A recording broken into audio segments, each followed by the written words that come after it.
Hello, ladies. Happy Monday. We are here. I always say hi, ladies. I always say hello, ladies, because I usually am talking to my Keto Bikini Academy ladies when I do videos for weekly feedback. But you know what? Most of my audience here on YouTube, publicly even, is ladies. So, hello, ladies.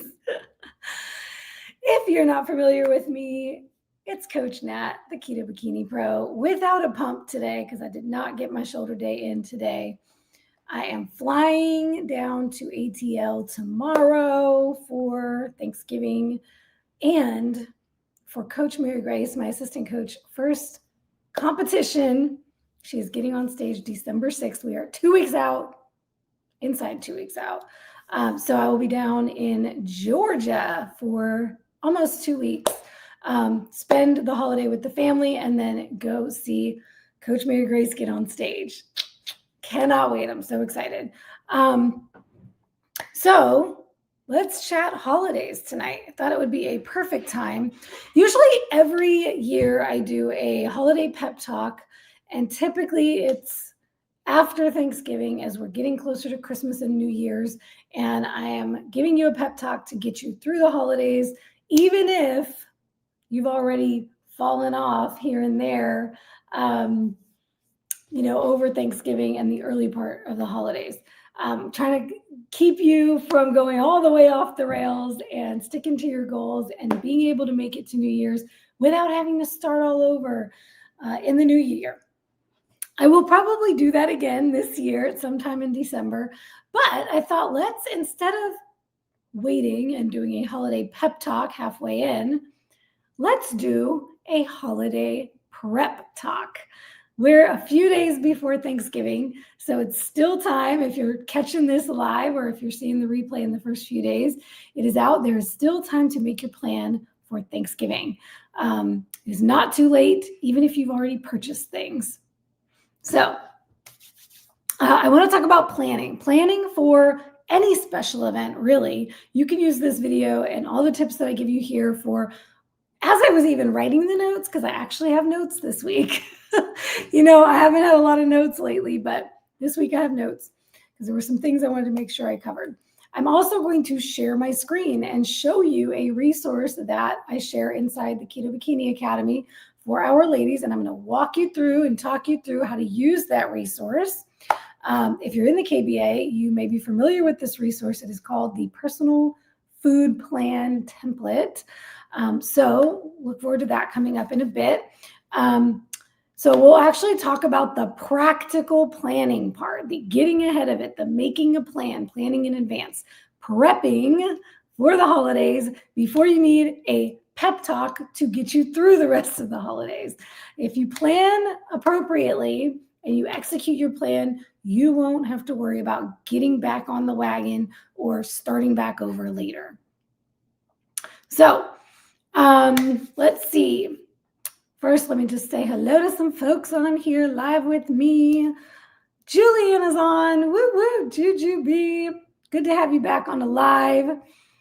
Karen, Bubbles Has Rules is on. Celeste is on. My Beef Balanced Life. I love it. Happy holidays to you too, love.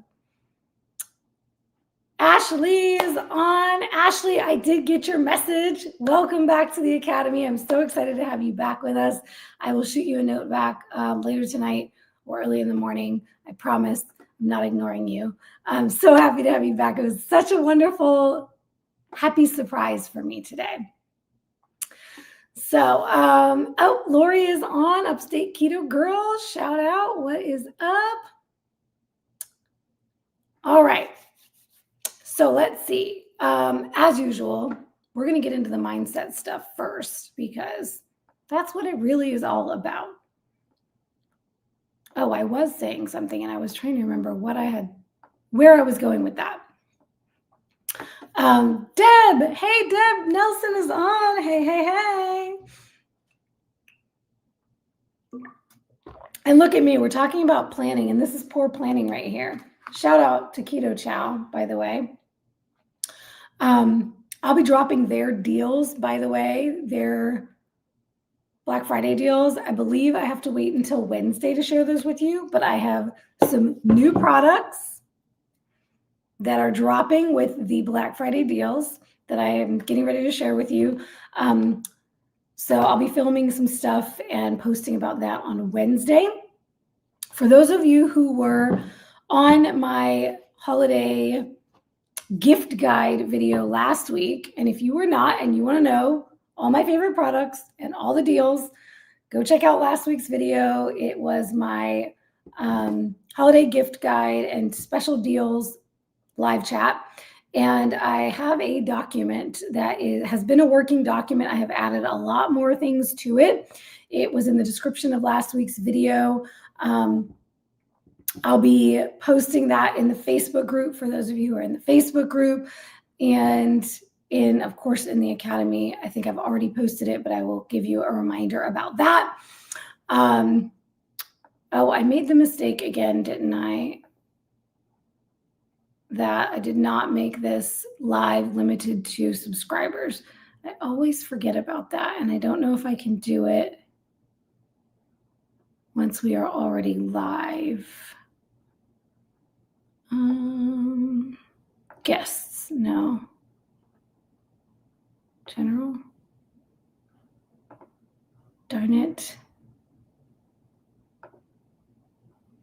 Sorry, y'all. I'm trying to troubleshoot as I'm on here, else I'll be having to delete a whole lot of comments and kick people out.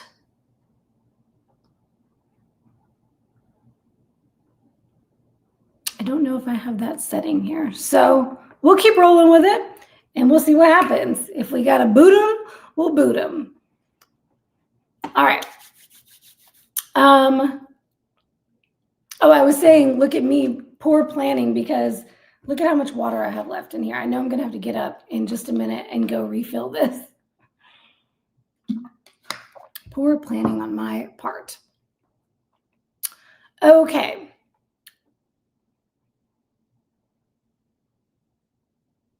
Oh, snap. Celeste is doing cardio. OMG, she says, I'm doing my first cardio this cut while watching you. Woo, woo. I'm glad I can be here to help you get through the cardio. All right, let's see. Oops, no, don't want to do that. Let me just check one more thing here.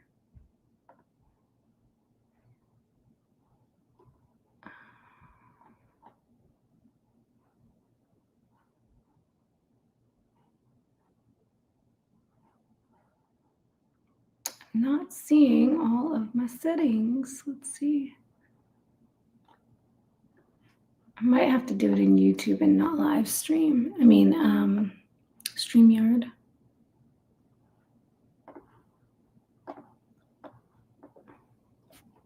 Bear with me for a second, y'all.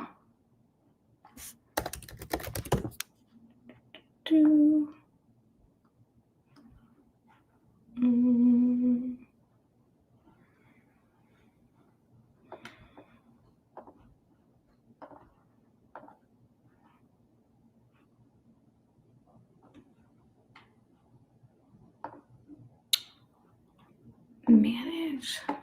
Sorry, y'all. I'm such a newbie when it comes to some of these things. On the socials. Okay, here we go. Let's see if I can change anything here.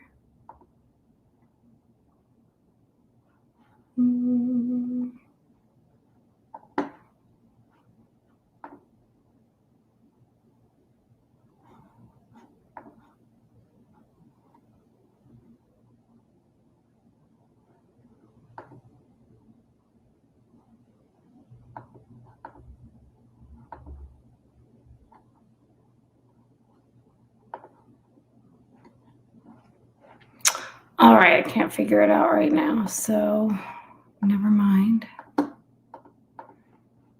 I'm going to have Bronson teach me how to do some YouTube stuff going forward.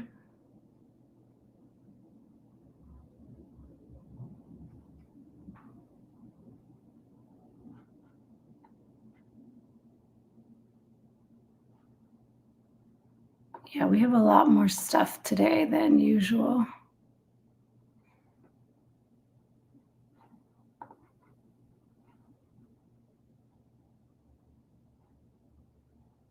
Oh, Juliana, if I knew how to make you a mod, I don't know how to do anything on YouTube. I'm using StreamYard to do this, so I don't know how to go to YouTube and do things there when I'm doing this in StreamYard. So I need y'all to teach me these things. One of these days I'll know what I'm doing. I don't know if I can go in there and change things while I'm on a live. Let's see.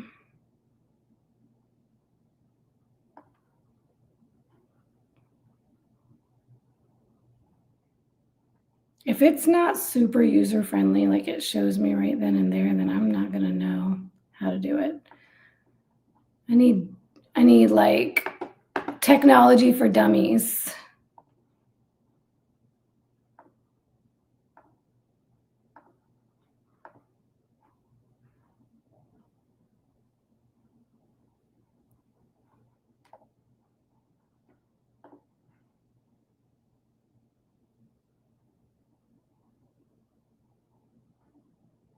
Okay. Well, we'll just roll with it and see how this whole thing goes. Sorry for the little delay there, y'all.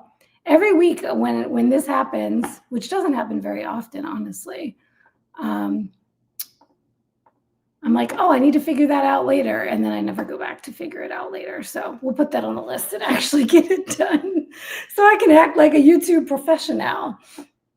All right, folks. So let's get into the topic of the night, creating your plan for the holidays. All right. So Miss Juliana actually does something that I love, that I may have talked about this at some point somewhere along the line. I think it was one of our Grace and Grind challenges, which, by the way, for anybody who may not be familiar, we do a Grace and Grind New Year's challenge every January. We will be bringing it back again in January 2026. I believe it was one of those where I was talking about how many opportunities we get throughout the holidays. This may have been on last year's holiday pep talk as well. How many opportunities we get, not just throughout the holidays, but throughout the entire year, to indulge, to go off of our plan, to skip our workout, to basically not do the things that we have committed to do to achieve the goals we are trying to achieve at any given time of the year, right? It's like the same thing we hear all the time when people are saying, oh, I'll join that program. And you all ladies, my KBA ladies may have some friends who've talked about joining you in the KBA, and they're like, well, now's not a good time. I'll join after this. I'll join after that. We have this wedding coming up. We have this graduation coming up. We have schools, back to school is coming up. Holidays are coming up. There's always something, right?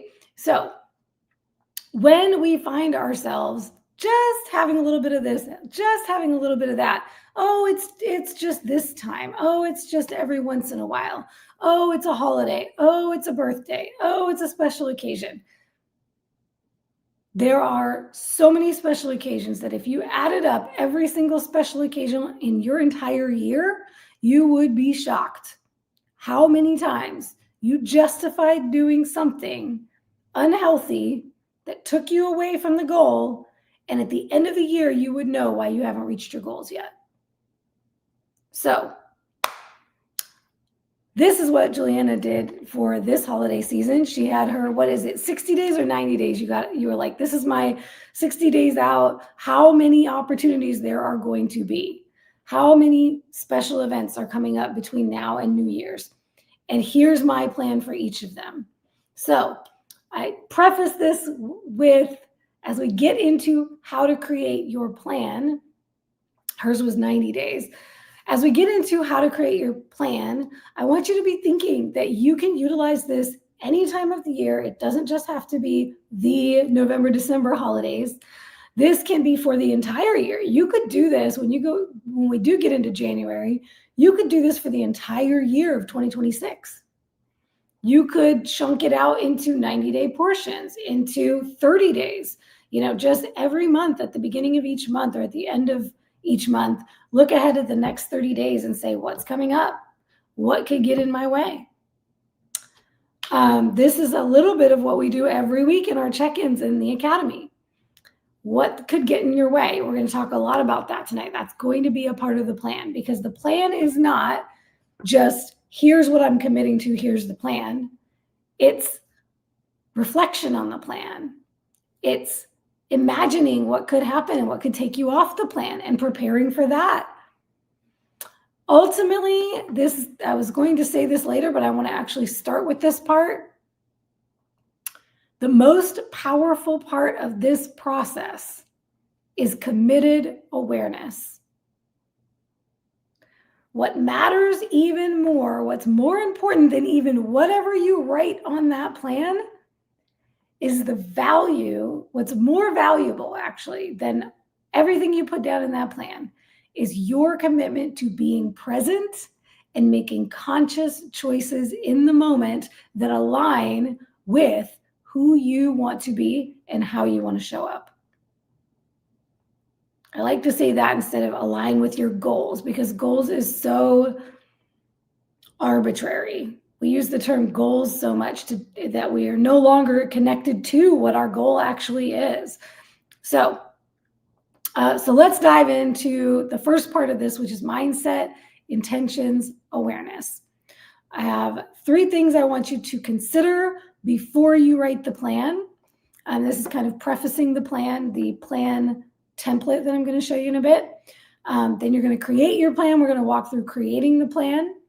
And first, we're going to talk about the food plan, but then we're also going to talk about the people plan, the social plan, because that's another aspect, and that will play in a lot to that question about what could get in your way. 9 times out of 10, it'll either be the food or it'll be the people. So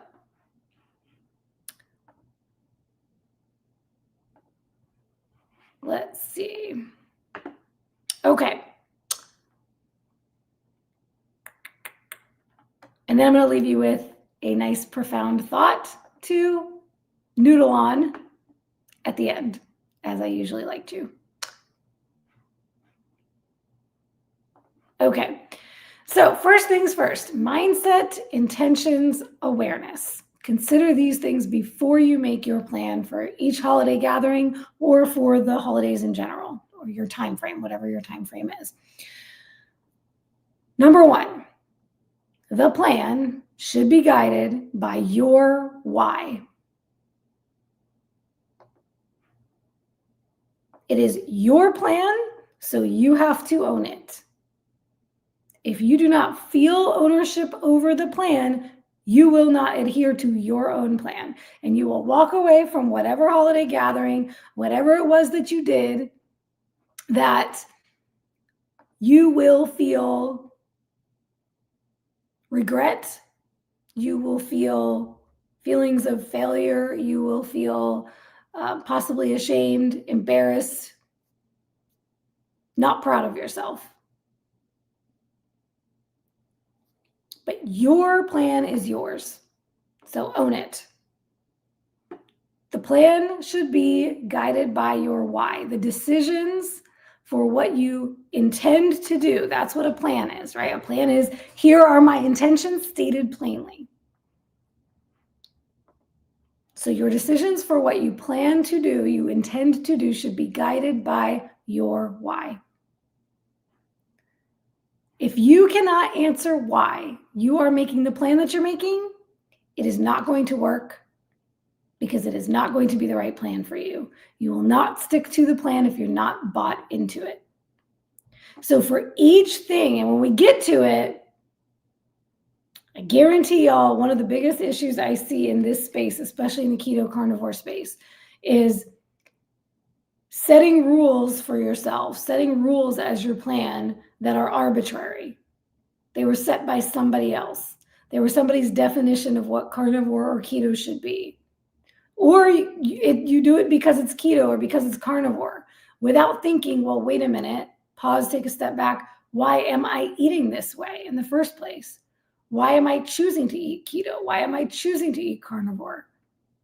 Because those reasons why are what should determine what your individual detailed boundaries and allowances. Essentially what this plan, what the food plan itself is, it's all about creating boundaries and allowances. What will I allow? What will I not allow? What are the boundaries I'm putting in place? Those should not be dictated by some diet label or some influencer or guru or even coach. Your rules for your plan, your boundaries in your plan should not be based on what Coach Nat would say or what Coach Nat would do or what Coach Nat would tell you. Why are you following your intended way of eating? And choosing to follow it or not follow it in whatever ways you're choosing to not follow it or not follow it on this particular holiday need to be guided by a why. If you cannot answer that, then why are you putting it in the plan? Doesn't make any sense, and it doesn't go in the plan if you cannot state clearly, this is why I'm making this choice. This is why I'm making this decision for the plan for myself. So, and this, I want to use this comment from Karen because she says,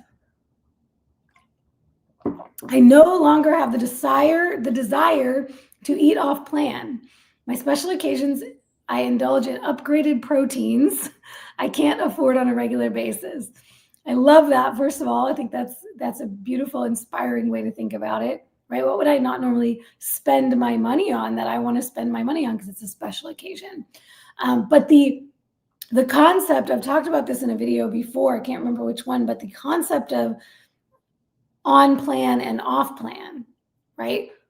What is the plan is the question, right? For Karen, her on plan and off plan eating might look different than somebody else's eating on or off plan. Why? Because it's her plan. That's Karen's plan. Karen's plan doesn't dictate Natalie's plan and vice versa.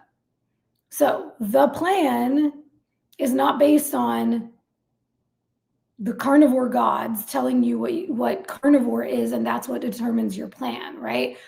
Your plan does not mean somebody decided on some definition of keto and that's what your plan is. And if you don't eat that way, you're eating off plan.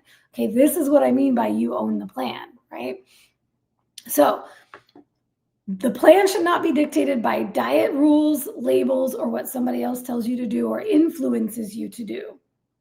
And this is a big one, right? Because I've heard a lot of chatter lately with this whole, a lot of people leaving carnivore, adding carbs back in.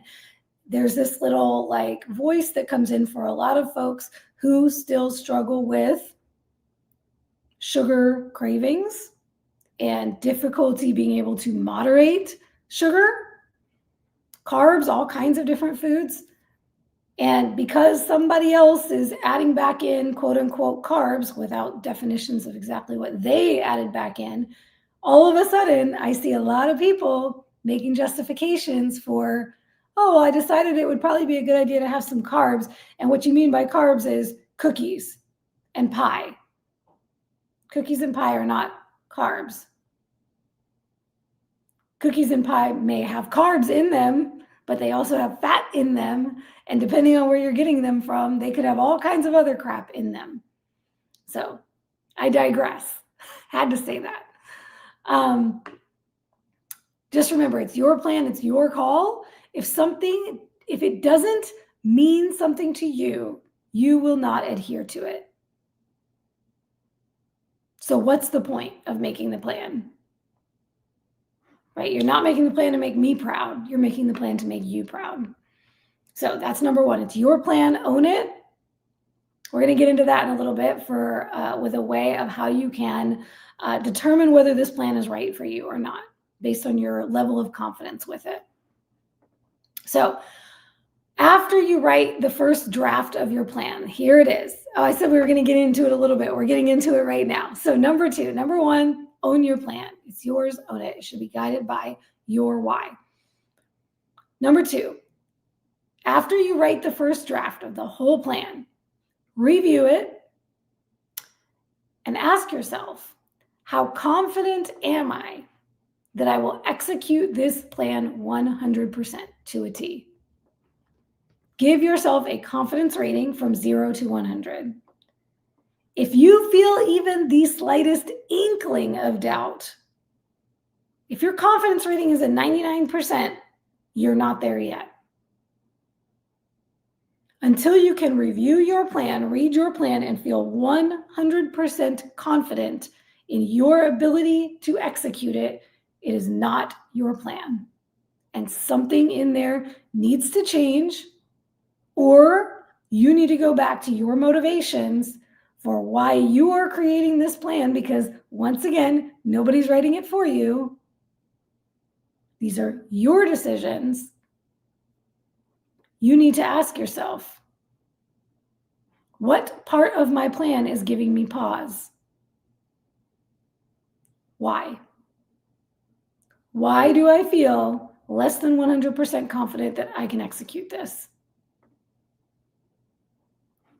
What part of the plan is it? What boundary did I set that makes me go, ooh,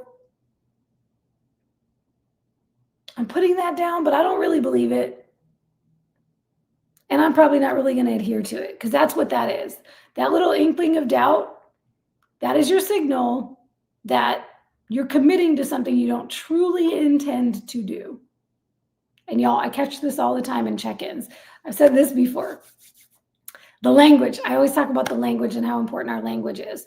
I used to call y'all out more in the academy for your action plans. I may have to start doing that again.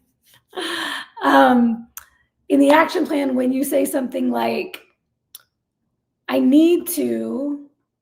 follow my macros this week. I need to get to the gym 3 times this week, whatever it might be. Whenever you say I need to, that is you not saying I'm going to. You're not committing to it. That's non-committal language. It's like saying, well, I know I should, but I don't really have any intention of doing that. So this is what the power of writing things down is, because when you can come back and reread it, you can find these language things. You can find, if you're reading through it and you get a gut visceral response of, BS, I'm not doing that. I said I was going to do it because it sounds good, but I'm not really going to do that. I'll, ask for forgiveness instead of permission. Be aware of those things. So reflect over that plan and say, okay, what part gives me pause and why? And why did I select that particular boundary then? If I don't think I can follow through with it, determine if the plan needs to change or if you need to connect deeper to that why and commit to that boundary because it really matters to you. This is why we say you have to start with the why. Because let's say your plan is that everything's going to be carnivore. Whatever I do, it's all going to be carnivore. Meaning, I'm only going to eat animal-based foods that come from an animal, and maybe that might include dairy for many of you. Let's say you're like, if it didn't have a mother, or it didn't come from something with a mother, I'm not eating it, period. That's my boundary. And immediately your mind goes to the pecans or the pecan pie or sweet potato pie that grandma makes. And you only see grandma every 5 years and she's 92 and you don't know if she's going to make it to the next Thanksgiving. And you're thinking about grandma's pecan pie and that's what's giving you pause.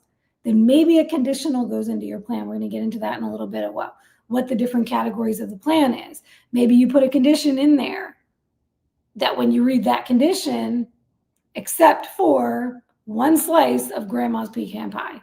Now I feel like I can stick to that no matter what. I have no more doubts. Now your plan is solid. That's just one example.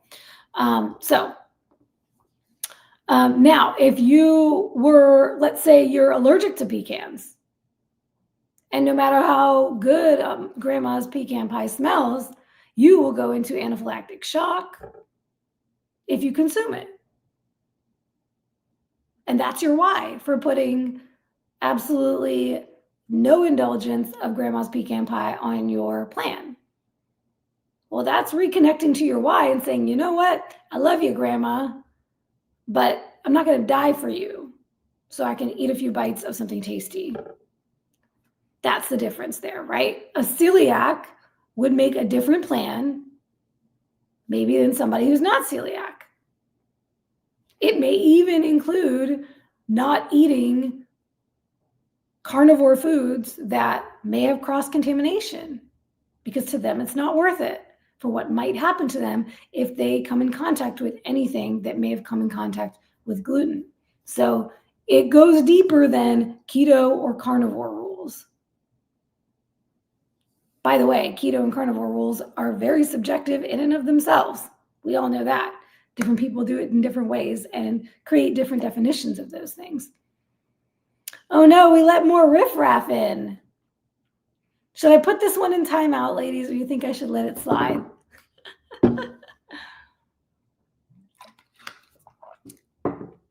I think I'll let him stay. Okay. So, next step of your plan. He just heard that. Next step of your plan is sleep on it. Give it a night. Come back to it the next day. Reread it. And then ask yourself, does it still feel like 100% confidence that I can execute my plan? If that answer is a yes, you've got your plan. Go forth. And then we get to step number 3. This is what I alluded to earlier. Prepare for execution. Imagine everything that could go wrong, that could take you off that plan, every obstacle that could get in your way. Put yourself into that scene, into the scenario. Imagine it as if it were real. Imagine how you will feel in that moment when you are trying to stick to your plan and you're faced with that obstacle. How will you overcome that emotion? What will you do? How will you handle it? Create some practical steps that you can take no matter what obstacle that you could possibly foresee comes up. Now you have multiple options at the ready. If I get pushback from mom for not eating her special thing, how is that going to feel? How am I going to respond to her? Imagine every opportunity that could take you off plan. Reflect on it. Make a plan for those situations. This sounds like a lot of work, but guess what, y'all? Getting ahead of it is everything. Like I said, the most powerful part of this process is committed awareness, committing to being aware in the moment. I had an incredible binge eating recovery coach years back. There's a term she used that I will never forget. I use it a lot. Present moment choices. Most of the poor decisions we make on our holidays and family gatherings, and social events, whatever time of year it is, where we are faced with temptations and we are faced with food pushers and opinions and heightened emotions, peer pressure, all those things, most of the time, what sends us off plan is not being present, not having conscious awareness of what is happening and what we are doing and why we are doing it. We let ourselves zone out or numb out or forget our plan. But if you're taking the time to write out a detailed plan, and then you're imagining all of the potential obstacles in your way and you're making a plan of action to address those obstacles, you have now put yourself so much into the driver's seat, into that conscious awareness, that you now do not have that excuse of, oh, I forgot that I wasn't going to eat this on this day. You cannot forget if you're putting it consciously in the front of your mind. And what I would say is you're going to review this plan multiple times until you're confident with it at 100% confidence. And you are going to reflect on it multiple times before you go into that scenario. So if you go into that scenario and you end up going off plan, you did not end up going off plan. You chose consciously, and you are going to own that choice as well. And then you are going to own up to it with yourself and maybe with your coach if you have one afterwards. And you're going to say, this was my plan. This is what I did. This is why I did it. And I'm taking full responsibility for that. And you're going to connect it back to your why. The reason why I made this plan was because I have XYZ goal, or I'm trying to heal XYZ health condition. And after I made this choice, this is what happened. This is how it's maybe negatively affecting those goals. And I am fully taking responsibility for that and recognizing that I may have set myself back a few days or a few weeks. And I'm owning that. And then I will be able to take this experience moving forward to the next opportunity that I have. And I will be able to reflect on what happened this time, and then I can make a better decision for myself next time.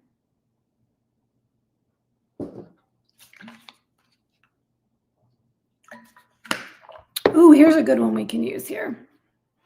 So Juliana says, I can execute my plan as I wrote in KBA, but I, quote, always fail because of one bite of dessert or one of the kids' chips, even though I have pork rinds or homemade cheese crackers. Is a certain level of guilt good to move one forward versus adding in a 2 or 3 bite caveat to execute at 100%?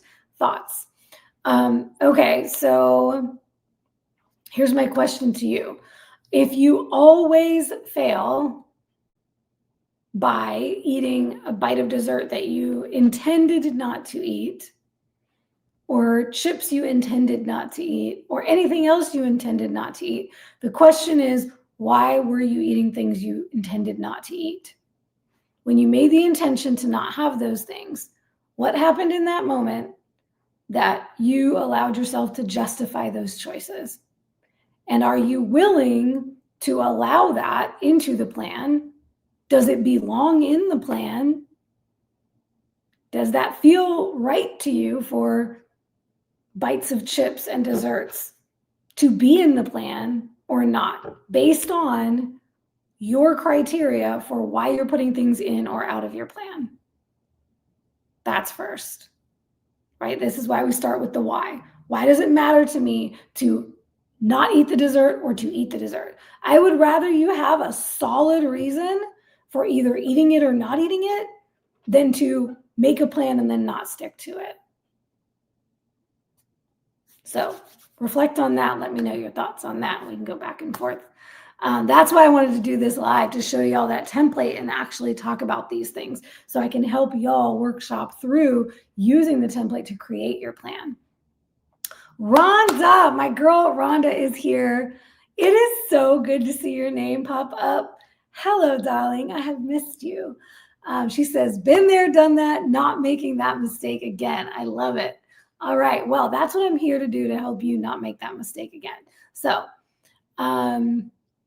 okay. So you just helped me answer to give you my thoughts on your first question, Juliana. She says, there's nothing special about it, just cause, and that's a terrible reason. I would agree. That is a terrible reason. So If you can't answer for yourself a reason why those things should be in your plan, then they need to not be in your plan. And now you need to tell me, why should they not be in your plan?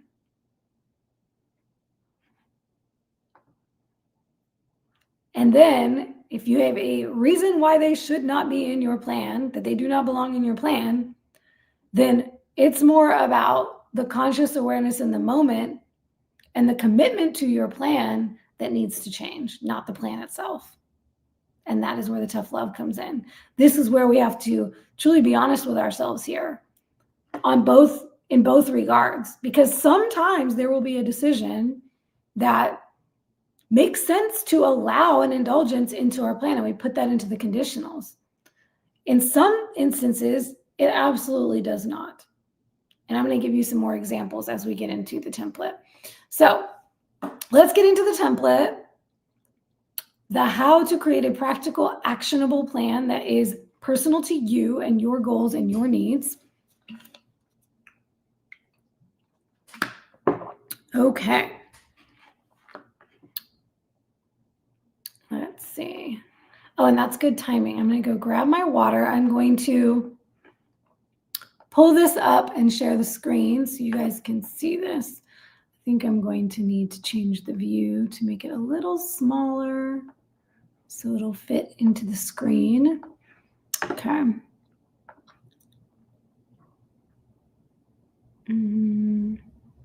Share screen, personal food plan. Okay. There we go. And it's up there so I can see it. All right, I'm going to let y'all take a peek at that for a bit. Is there anything down here? Okay, nothing special. Okay, and I'm going to grab some more hydration.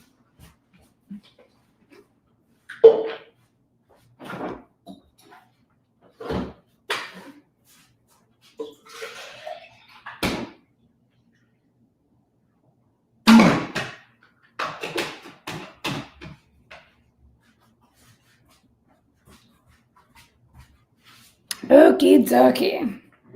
This is going to be the end of my water for the day. Proud of myself for drinking my water today. All right. Amanda says this is her favorite tool. Yes, indeed. Okay, so first I have to give credit where credit is due. Down here at the bottom, I have given credit on here as well. This was adapted from Dr. Glenn Livingston's Never Binge Again food plan template. I cannot remember if he actually had this in his book. That is a book that I recommend often. In fact, if you check out that holiday gift list and deals document I created last week, you will see my Amazon book lists, and Glenn Livingston, Dr. Glenn Livingston's Never Binge Again book is on there. Highly, highly recommend it, not just for binge eaters or anyone who's actually been diagnosed with an eating disorder, but I highly recommend that book to anyone who has struggled with your relationship with food and still does, and deals with overeating, deals with not sticking to the plan. Because while he calls it binging, and he uses very harsh, finite words like never and always, as you see on here, he does that for a reason. And it is because this limbic brain, this survival brain, it is not operating in the prefrontal cortex. It's a different part of the brain. The prefrontal cortex is where our logic and our reason live. This is where we make conscious decisions that make sense for our lives and our goals. Back here, this survival brain is like a toddler. It is like a little child. It does not reason like an adult. And it throws temper tantrums, and it tries to get its way, and it tries to justify everything, and it gets emotional, and it spirals. So when we use words like never and always, and we make solid lines, which is what this is, solid lines, it creates really clear boundaries so that us, where we live up here in our prefrontal cortex, we can recognize when the limbic brain is trying to get us to do something that we should not be doing. because it doesn't align with what we want to be doing, who we want to be, how we want to show up. So I added some of my own language in here, kind of adapted this from Dr. Livingston's version. I like to call nevers my non-negotiables. These are things that really at this stage of my journey, I don't even have to think about. But once upon a time, it had to be a non-negotiable because I needed a hard boundary in place so that I would not overindulge in something that I had a very difficult time stopping at just one, right? So there would have been a time where in my non-negotiables, there would be certain foods that nowadays I can put in conditionals. So let's talk about the easier ones first. Always and unrestricted. I think these are the easier columns to complete. And then the never column can actually be quite simple to complete as well. The trickiest one is going to be the conditionals. So quickly, let's just go through, for example, always. What will you always do regarding food, drink, and food behaviors? So this doesn't just have to be for foods itself. This can be behaviors with food, for example. So some of the things I might put in the always column are drink 80 plus ounces of water daily. So if this is my Thanksgiving Day plan, I know that now these days I don't drink alcohol. So for me, one of my non-negotiables that would be very clear here is alcohol. No alcohol. There will be no alcohol for me on Thanksgiving. I am not interested in it. It has no part in my life anymore. Other people will be drinking, but I will not. But there may have been a time when I would indulge in a cocktail with the family or a glass of champagne or whatever.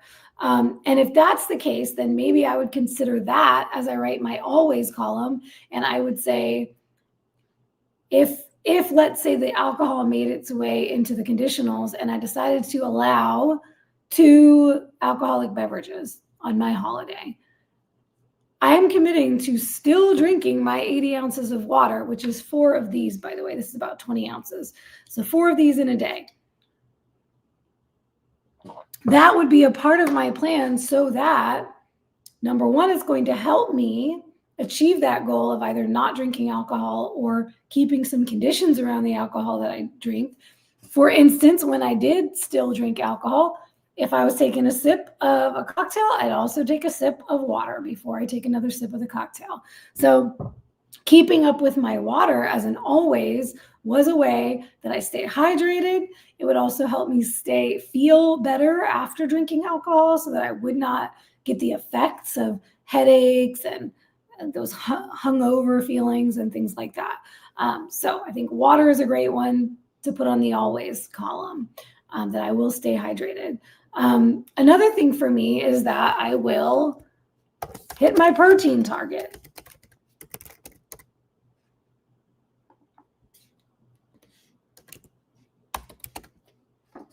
So I am not going to allow myself to indulge in other things and then barely eat any protein.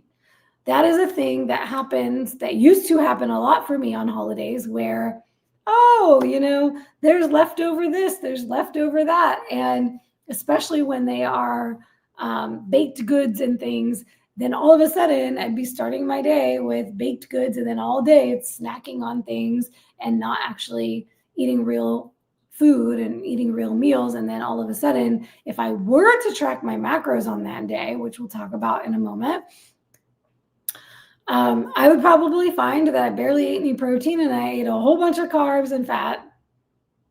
And if y'all have been around this channel for very long, you would know that is a recipe for packing on body fat quickly. Not eating protein, eating too much carbs and fat. That is a broken seesaw. And that is what creates fat gain. So, all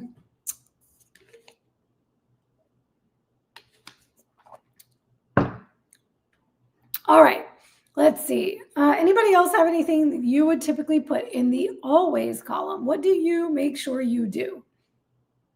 You could put non-food things on here, like take a walk after meals. Or maybe you have a step count goal, or maybe you're going to do your training. Could be get all my training sessions in this week, right? If you're just making this plan, let's say for the week of Thanksgiving, for example, that could be something you put on your always column. These are the things you are committing to do no matter what.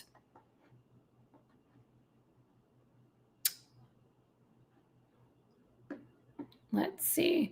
I could put on here, get to bed by 11 p.m., let's say. These are, I'll probably create this plan for myself, actually, since I am going to visit my family. We do tend to have late nights watching movies, and sometimes it gets incredibly late, and then my sleep gets impacted. So I would absolutely want to put something in one of these areas. Maybe it would be in a conditional. My mom loves to stay up late and watch movies. And when I'm there with her, and I know I have a short period of time to be down there with her, I may make that exception a couple of times. So then that would end up in the conditionals. And I might say, 2 times per week, late night movie with mom. Right. So now I'm building in a conditional there.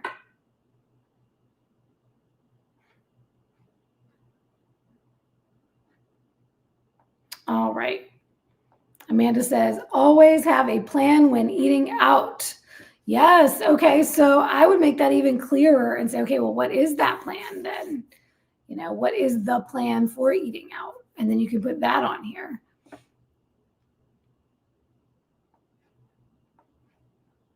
Especially if there's something you always do when you do dine out, like always review the menu in advance.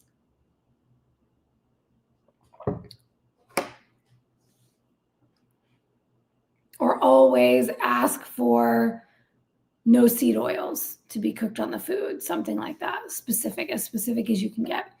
All right, so I think the always is pretty clear. These are things that you want to make sure you do no matter what, and that you feel confident you will do no matter what. And then the nevers. Well, actually unrestricted. Let's do unrestricted first. What foods, drinks, or food behaviors or other behaviors will you permit yourself to have without restriction? I don't have a lot here because for myself as a professional bodybuilder, there's really not a time that in my life anymore where I just allow anything in any amount, no matter what, completely unrestricted. It's just not the way I live my life. It's actually a core value of mine that I don't want to allow that.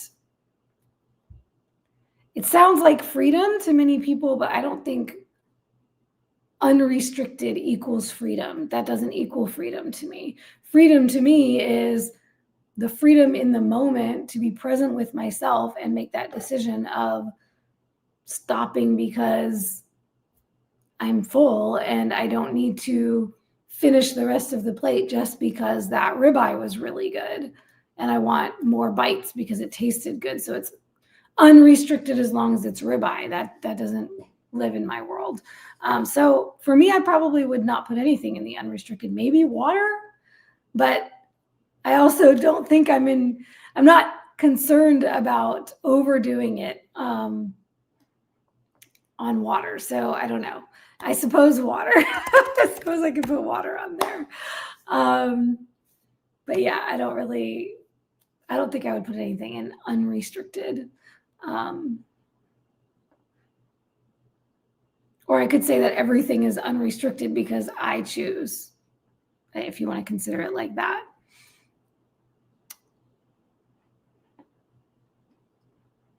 So y'all tell me if you have anything that comes to mind for you with unrestricted.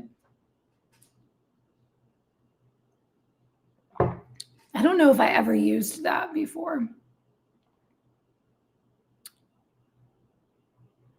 I would say coffee, but these days I'm actually limiting that. But I don't really need to put a boundary around it. That's just something that I'm being cognizant of. So there you go. Water would be my unrestricted. Okay, so nevers. Nevers, these are the non-negotiables. These are the things. This is where you need to draw your line in the sand. And this is going to be very individual to the person. This is where I say, I don't want you sticking to just some arbitrary food rules that somebody else made up. This is where the celiac might have different things in this column than somebody who's allergic to something, or somebody who has a chronic condition and needs to be concerned about particular foods and things of that nature. For me, I would put, there are some things that are non-negotiables for me. That is dairy.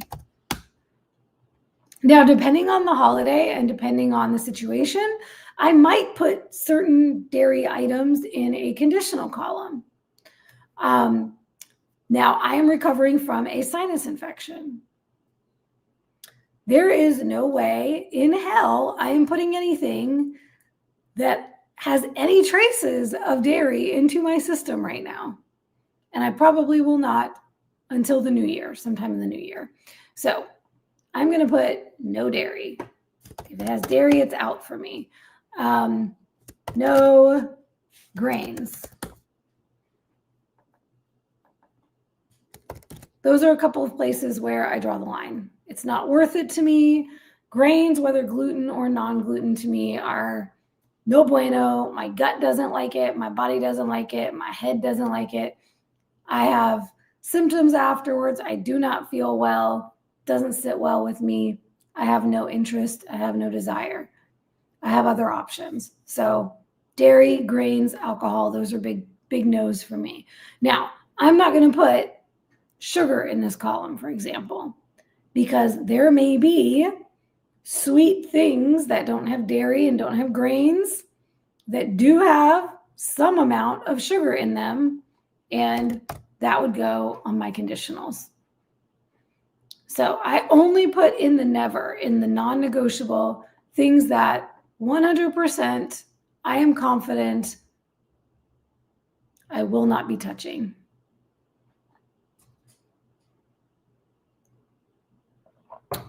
Okay.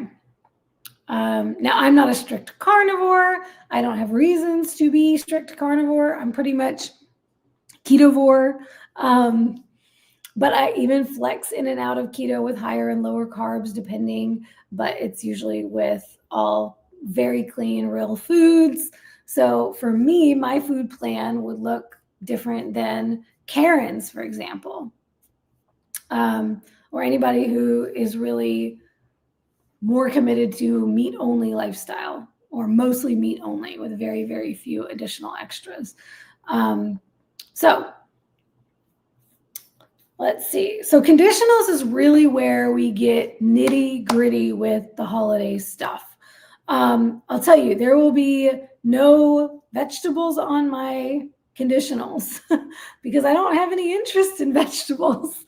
If there was a side that I knew would be something I might want, then maybe I would put that in there. But I'm not going to say, green veggies because I'm not really interested in having them. So some things might not make it onto my plan at all because it's just not even something I'm going to think about. These days I pretty much don't even need to write the plan because it's just in my mind all the time. But let's see. Conditionals is the key, especially for holidays, because holidays is where this limbic brain decides it wants to make all of these justifications for things that truly do not align with the way we are trying to live. And depending on the special occasion, depending on the situation, depending on the particular food, this is where it's so valuable to decide ahead of time what really matters to you, so that you're not in a situation, like I said, with heightened emotions, with smells that smell amazing, with temptations all around, with people pressuring you, and now you're trying to make a decision that you did not consider in advance. So while you can't, maybe depending on the person, many of us already know what we can expect with where we are going to be for a particular holiday. But let's say you have no idea, you can't estimate every single potential temptation that might be in front of you, but consider what's important to you. This is where I would start with what's important to you. And I saw a video the other day that I thought was brilliant. It was by Dr. Tony Hampton. I really love a lot of the stuff that he puts out and the way he explains things. It is so logical, such great common sense. He doesn't do a lot of the sensationalism that everybody else does. But he was talking about his tips for the holidays, for navigating the holidays. And he had a green light, yellow light, red light system for determining, where you are and why you've chosen your way of eating. And, particularly if, let's say, you're diabetic or pre-diabetic and you're concerned about your blood sugar and you need to be concerned about your blood sugar, you're going to have certain things that weigh more heavily for you than somebody else. So this is where the rubber hits the road. What are your conditionals going to be? For those who have set some of your conditionals either already for Thanksgiving or something you've done in the past, drop me a comment and let me know what you have put on your conditionals. Let's see, what would I put on my conditionals? I'm thinking about Thanksgiving in particular. Like I said, I'm going to allow some late night movie nights. Food-wise, though.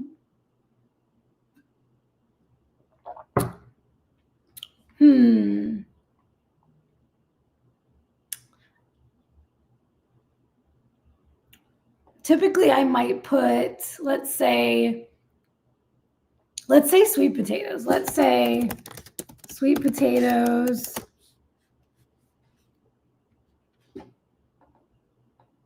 Let's say if I want to have mashed sweet potatoes without dairy,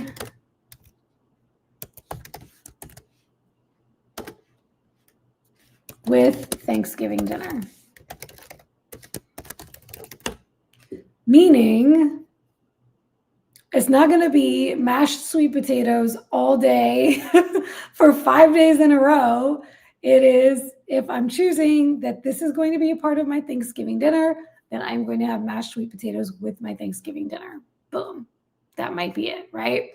Now, here's something where I know some of our ladies were asking questions about macros, right? Let's say you just joined a program like the KBA and you now have macros assigned to you from a coach, which is a recommendation for macronutrient targets to hit to reach your goals. You have a protein macro, you have a carb macro, and you have a fat macro. And your carb macro is set low because you're in a keto program. You're trying to stay keto. That is your goal. And you want to keep your carbs limited to 50 grams or less, or 30 grams or less, or wherever your carbs are. That's why you might put something like this in a conditional and say mashed sweet potatoes with dinner, knowing that it may throw your carbs off. Maybe you would put in your conditionals untracked macros for Thanksgiving Day, meaning you're eating without tracking. You're going to let yourself not track on that day. Now, I'm a firm believer that the reason why we track when we have goals is because when we're not tracking, it is much more easy to let things in that you wouldn't let in if you had to track it, if you were planning to track it for your coach to see. So keeping that in mind, this is something you could decide for yourself. What is more important? On this particular holiday, is this a holiday where I would rather be present with people and not pulling my scale out and not having to explain myself to people about why I'm weighing all my food? But I'm committing because I am not tracking to have conscious awareness of my portion sizes. So by putting this in the conditional, you are committing to not letting yourself go crazy just because you're not tracking it. Not letting yourself get 4 scoops of mashed potatoes on that plate because you're not tracking it. But and you can make it even more specific than that. You could say mashed 1 serving or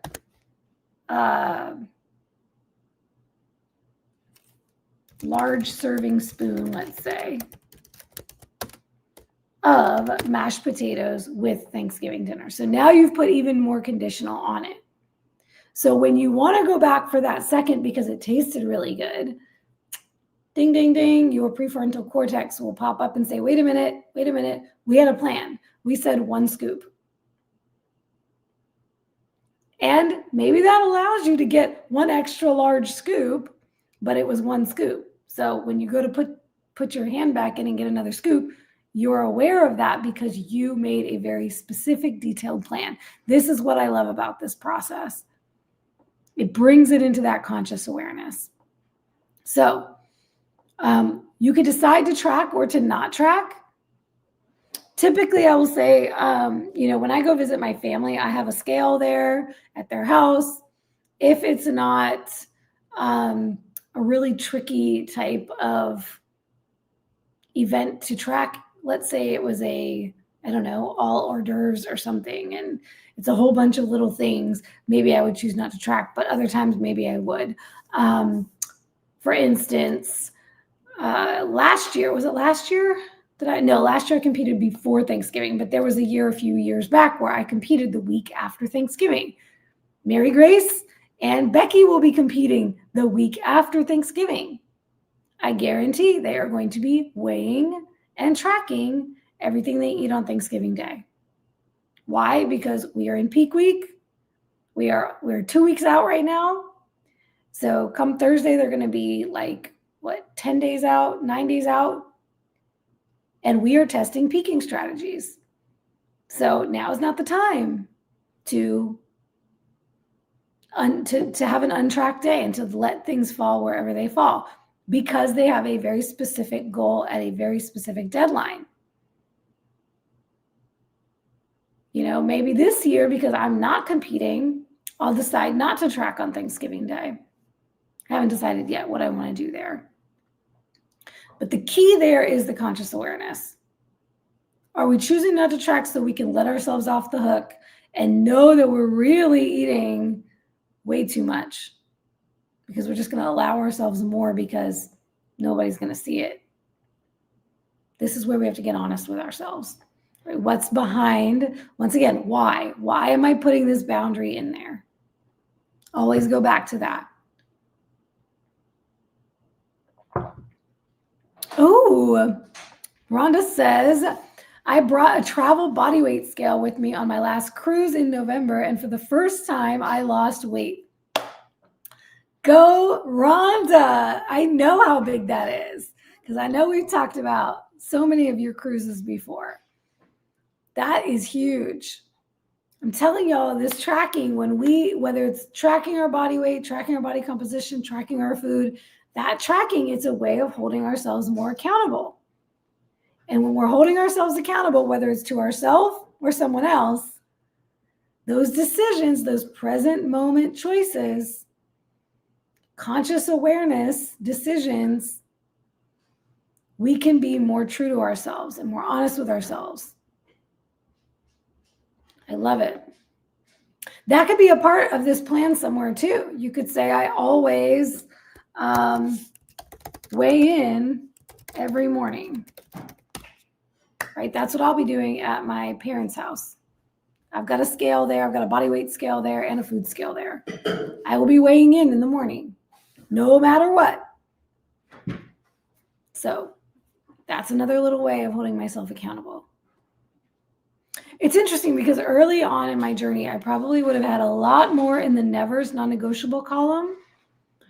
And now I have a lot more in the always column because now it's just my lifestyle. This is just what I do. This is what I always do.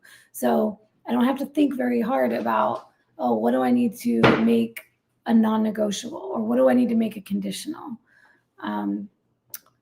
Let's see. Bronson, do you have a conditional for Thanksgiving? Conditional? Yes. Define conditional. What foods? I either decide I'm going to do it or not. Foods, drinks, or behaviors that you will permit only at certain times in certain amounts and or restricted by other conditions. Like on Thanksgiving, I will have pumpkin pie. I'll have pumpkin pie and cheesecake. That's where I was going with it. I'm like, I know that for Bronson, if there's pumpkin pie and there's cheesecake, he allows himself pumpkin pie and cheesecake on Thanksgiving. That would be a conditional if he were going to write that down in a plan. Not always, but most of the time. There have been holidays where I'm just like, you know what? You know what? I love that though, because this is the difference. Say that again. What did you just say? Not always, but most of the time. So there have been times where I'm just kind of like, you don't really want it. You don't really care, right? So this is why the conditionals and the always are two different columns. He did not say, I will always have pumpkin pie and cheesecake every Thanksgiving. It's not going in the always column. So just because you decide that you want to make an allowance for something, you still do not have to do it on that day. I had this conversation with my massage therapist. I was telling Bronson the other day, I challenged her because she said to me as I walked into my session, I already know I'm going to eat like crap on Thanksgiving. And I said, why? You don't have to. So consider, am I just giving myself full permission to go off the rails just because? And then do I feel, it sounds silly to say this, but it's real for so many people. Well, you know what else? Do you feel almost obligated to overeat on Thanksgiving because that's what people do? Yes. It's the big pants holiday. It's what you've always done. It's what you've always done. It's what everybody else does. And even on this journey, this is something I was just thinking about. Just because I did it last time doesn't mean I have to do it this time. Okay, you got to turn the water off and you've got to say that again louder. Or Just come on because over I here. did it last time doesn't mean I have to do it this time. Sorry, y'all. I've got something in my eye over here. I just got new fresh lashes. I think one of them is poking down. Just because you did it last time doesn't mean you have to do it this time.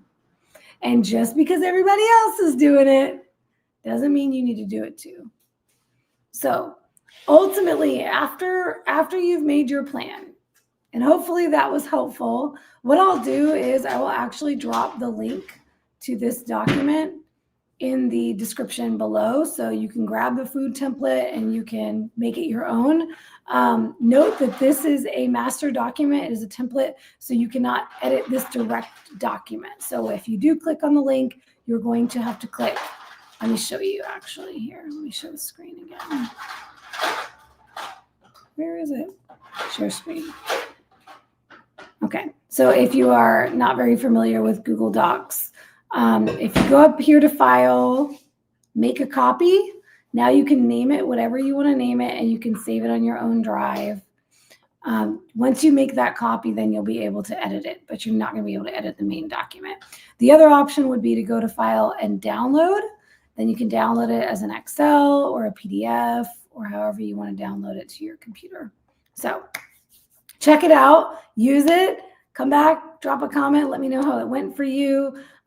If you're in the academy and you want to chat through this on the Zoom call, we can talk about it this weekend on our Zoom call. Granted, that'll be after Thanksgiving. So if you want to get some support around this, then drop a comment in one of the forums and we can chat about it before Thursday. Okay, I'm going to Now I'm going to take that off the screen again. All right. So ultimately, what I want to leave you with is this. Oh, wait, before we move on, I want to talk about the social stuff too. But just because you create allowances for things, as Bronson was saying, doesn't mean you have to have it. So in advance, and this is how I counsel a lot of my clients who are going on vacation or having a birthday celebration, whatever it might be, you might decide, I'm going to allow myself to have the sweet potato pie or the sweet potatoes or the whatever dessert on Thanksgiving. And maybe you've made that decision and you put it in your conditionals. If the day comes and in the moment you ate too much at dinner and you are too full, honor yourself in that moment and make a present moment choice to not have that dessert. You don't have to stuff yourself just because you said you were going to allow the dessert. And here's a key that I see so much, this all or nothing thinking. I have a whole masterclass on ending the all or nothing mentality, but it is what is screwing up so many of your journey on keto. You went keto because you couldn't moderate. And you're all in or you're all out. And the moment you have a taste of something, or you decide that you're going to have a taste of something, because you said you were going to have it and you're only allowing it on this one day, this is the only time I'm going to ever get to have it again in my life. And then I have to go back to keto and I have to be so strict tomorrow. So this is my only opportunity. So I'm too stuffed. I'm so uncomfortably stuffed from dinner, but I'm going to eat dessert anyway because I said I would allow it today. You do not have to have it just because you said you would allow it. In many cases, for many of you, there will be leftovers the next day. And then you can make a decision about, okay, I chose not to have it on Thanksgiving. If it's still there and I still want it the next day and I'm now not too stuffed to have it, then I will allow one slice of that or one cookie or whatever it may be. And for many of you, if you are still at that place where you cannot moderate, you're not yet in the situation that you have proven to yourself that you can successfully have one cookie or one slice of pie, then for you, those things are likely on your non-negotiable list, and that is completely okay as well. You don't have to try to moderate because other people are. So at the end of the day, remember, you own the plan. The only thing I would ask is that you do not change the plan in an emotional moment. Meaning, I said this was a non-negotiable, but ooh, that looks really tasty. Oh, everybody else is enjoying it. I want some too.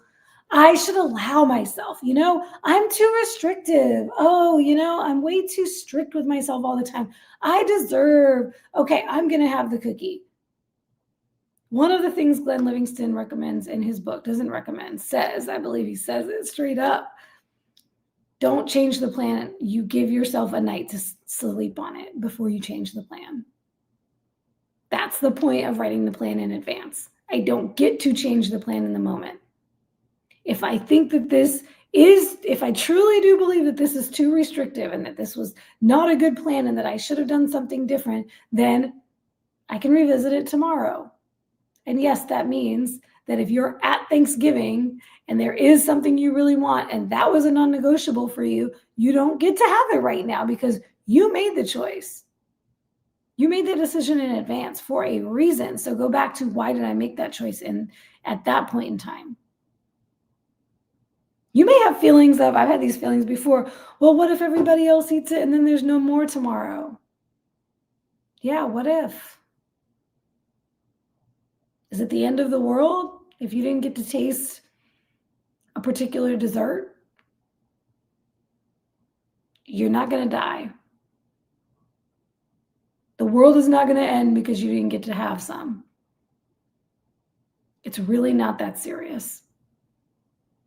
It was just that in the moment, You're caught up in the situation or caught up in the emotion or the desire for it or the craving, the temptation, and you wanted to go rogue.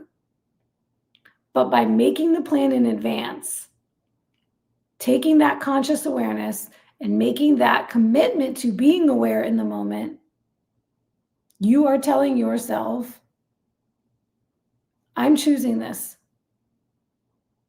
for myself for a reason.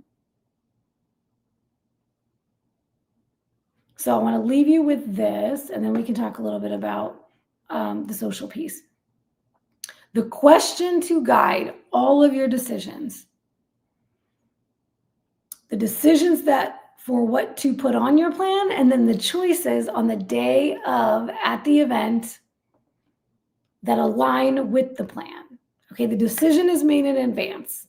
You're not deciding again whether or not you're going to have chocolate. You already either put it on a conditional or you put it on a non-negotiable. You put it on the plan or you didn't. So in the moment, it's no longer time to decide on anything. It is a choice that either aligns or does not align with the decision that you already made. You decided once. Then your choices now need to align with the decisions. So the question to guide all your decisions and all your choices: will I be proud of myself for how I handled this tomorrow? Or will I regret how I handled this tomorrow? In any moment, no matter what happened the moment prior, you can choose to act in a way that makes tomorrow you proud. Or you can choose to act in a way that makes tomorrow you regretful or ashamed or, God forbid, sick, physically or otherwise. So keep tomorrow you in mind. Stay present in the moment and think about what is going to make tomorrow you proud or regretful. Will I regret this tomorrow? Or will I be proud of myself tomorrow for how I behaved today? The way we eat is behavior. Okay, eating behaviors and then social behaviors. You can apply all of this. You can do the same thing with this plan for your social interactions.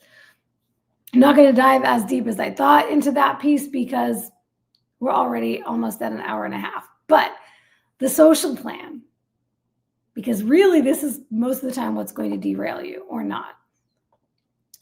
Identify the challenging situations and conversations in advance. Just like we did with, you probably already did if you did it with the food plan.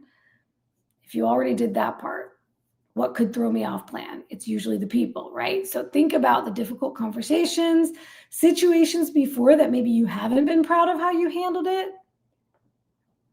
Or, you ended up in an argument or things ended up poorly between yourself and another family member. Consider how you've responded to them in the past and how you would like to respond in the future. Because we cannot do anything to influence. We can influence. We cannot do anything to control how other people act, what other people say, how other people respond to us. We can only control our own words, actions, and responses. So, identify any potentially challenging situations or conversations. Consider how you have responded in the past, what went well or did not go well, how you would like to respond in the future. And you can think back to a time where things didn't go well. And okay, how could I have maybe done anything differently to influence the outcome of that relationship? Rehearse those scenarios in your mind. How could it go?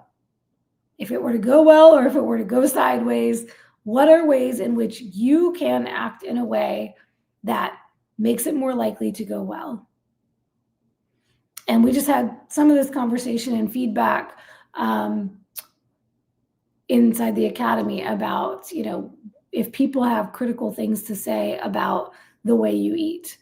or how much you're eating, or your body. If they say something about your body, right? I want you to consider. And y'all, if you're into ChatGPT, this is a great opportunity to use ChatGPT to let them know, hey, here's a situation that I might be in. How could I respond positively or in a way that will drive the kind of outcome that I want if this family member says this thing to me like they have in the past? And ChatGPT will literally give you prompts for things that you can say in that situation. I'll give you a list. And as you read through those things, see what resonates for you. That's a great way to use chat if you're into ChatGPT. Hey, how could I react in this situation? All right. And if you're not into ChatGPT, just use Google, because they got their own AI version too. You'll get a whole bunch of options there too. Hey, Gabby, good to see you here. Yeah, yes, indeed, it's Coach Nat time. And Lori shared, let's see, I always host Thanksgiving. I'm so busy getting everything ready so I don't go overboard. We do Beefsgiving on Friday, brisket for the win. I love it. Yum. I want to come over for brisket. I think Becky said she's doing brisket too.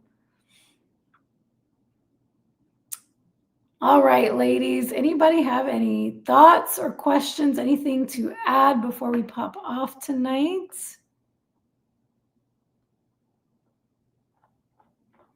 If you do use this food plan, please do let me know how it goes for you. I hope it helps. I hope that this has been helpful as you plan your holidays, Thanksgiving, Christmas, Hanukkah, whatever it is that you celebrate. Use this plan any time of year, really. Even if you just want to do it week by week, what's coming up that could get in my way? What are my conditionals? You can create, and really the way Glenn Livingston lays it out is just making the plan for yourself for life, right? This is your plan for how you eat. So you could just make a general one for yourself, and then you can make specific ones for particular events, holidays, situations, seasons of life, things of that nature. So mine changed slightly based on where I am in my athletic season, if I'm competing or not competing.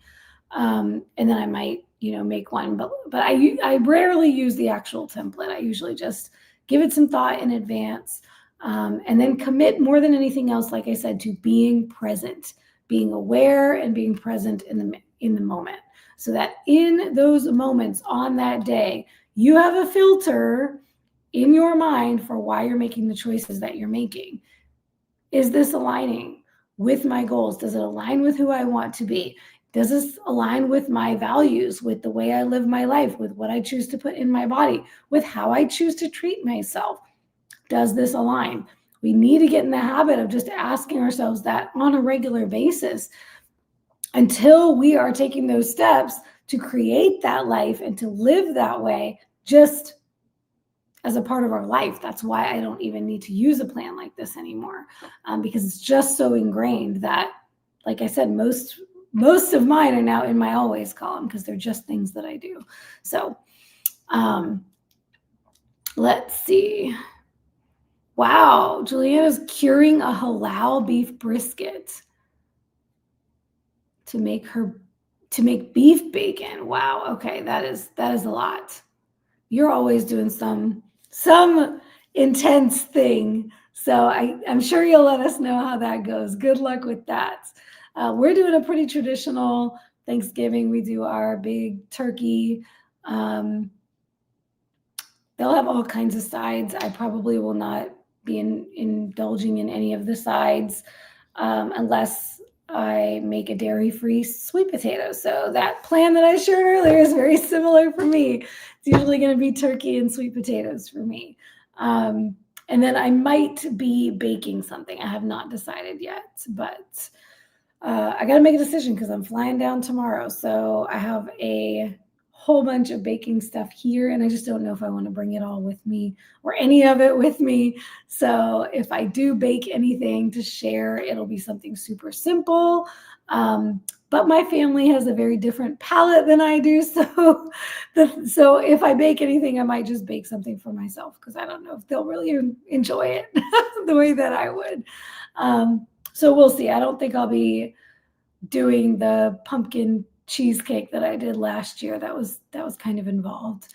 But I don't know. I think I'll be bringing a whole bunch of Equip protein powder down with me. So I might just come up with something at the last minute. If nothing else, I will probably make myself a protein ice cream. They do not have a creamy, but a good old-fashioned blender will work just as well for anybody who's ever made the old school protein ice cream. Just throw it in a blender, it'll work just fine. All right, ladies, that's all I got for you tonight. Good luck this holiday season. Keep me posted and let me know how it goes for you. Happy Thanksgiving. I am thankful for all of you in my community. Thank you for showing up. Thank you for being here. All my love to you all. Good night.